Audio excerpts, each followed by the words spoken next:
손 선수가 한 여성으로부터 지금 협박을 받았다면서 경찰에 고소장을 제출한 사실이 알려졌습니다. 지난해 6월 임신 허위 사실을 전해왔다.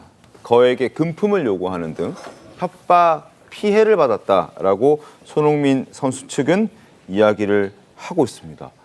대체 무슨 일이 벌어진 겁니까, 양재민 변호사님? 일단은 손흥민 선수에게 이제 한 여성이 협박을 한 것으로 지금 알려지고 있는 상황인데 네. 그 여성이 혼자서 이러한 일을 꾸몄다기보다는 40대 남성이 혹시 배후에 있는 것 아닌가라고 손흥민 선수 측에서는 생각을 하고 있습니다. 그래서 두 사람에 대해서 지금 공갈 혐의를 적용을 해서 일단은 수사기관에 고소를 해놓은 상황이고요. 네.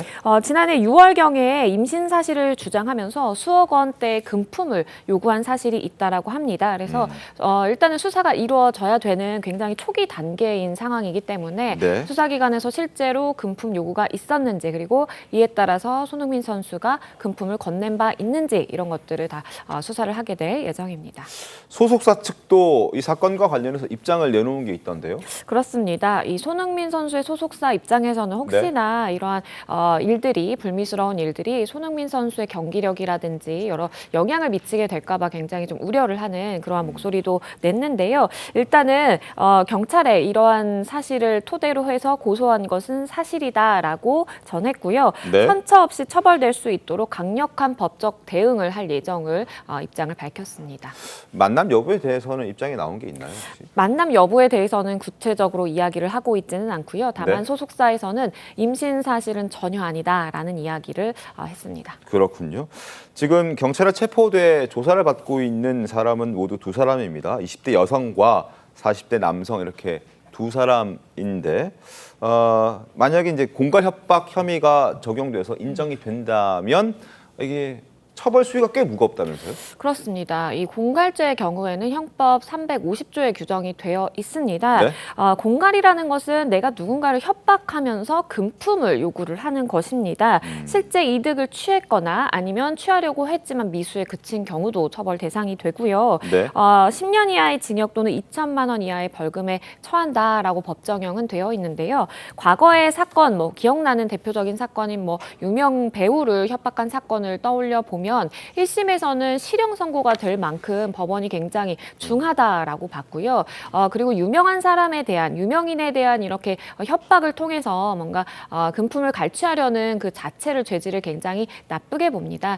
다만 그 사건에 대해서는 이 초범이고 여러 가지 뉘우치는 그런 점들이 반영이 돼서 항소심에서는 집행유예형이 선고가 됐습니다. 그렇군요.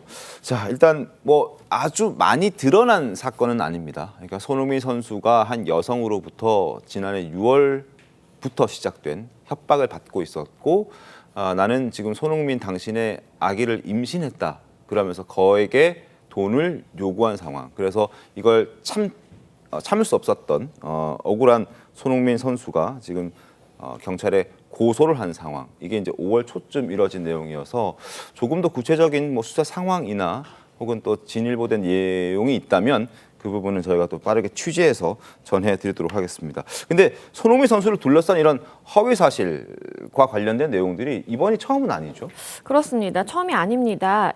지난번에 지난 1월에도 강남의 한 클럽에서 손흥민 선수가 3천만 원을 결제했다라고 그러니까 뒤풀이 형식으로 클럽을 방문해서 정말 이렇게 거액을 결제했다라는 이야기를 일부 클럽 관계자들 5명이 인터넷에 올렸습니다. 아마 홍보 목적으로 이렇게 올린 것으로 보이는데요. 네. 결국 손흥민 선수 측에서 이건 전혀 사실이 아니다라고 해서 허위사실 유포에 대한 명예훼손으로 고소를 한 바 있고요. 5명이 모두 허위임을 사실 인정을 하기도 했습니다. 그렇군요.